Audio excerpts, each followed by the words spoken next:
অবশেষে সেমিফাইনালে এসে গোলের দেখা পেলেন আর্জেন্টাইন অধিনায়ক লিওনেল মেসি। তারই ধারাবাহিকতার আজ সেমিফাইনালের কানাডাকে উড়িয়ে দিয়েছে লিওনেল মেসি। কানাডার বিপক্ষে 2-0 গোলে জয় পেল আর্জেন্টিনা। কানাডার বিপক্ষে ম্যাচের দ্বিতীয় অর্ধে জালের দেখা পেয়ে যান এই ফুটবল তারকা। সকাল 6টায় শুরু হওয়া মেটলাইফ স্টেডিয়ামে এই ম্যাচের শুরুতেই দুইটি গোলের সুযোগ পেয়ে মিস করে কানাডা। ঠিক এই সুযোগটা লুফে নিয়েছে আর্জেন্টিনা, নিজেদের গুটিয়ে নিয়ে পেয়ে গেছে জালের দেখা। জুলিয়ান আলভারেজের একমাত্র গোলে প্রথমার্ধেই কানাডার বিপক্ষে এগিয়ে গেল লিওনেল মেসির দল আর্জেন্টিনা।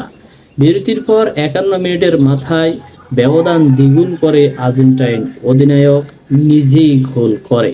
পরিসংখ্যানে আর্জেন্টিনার ধারে কাছেও নেই কানাডা, তবুও সেমিফাইনাল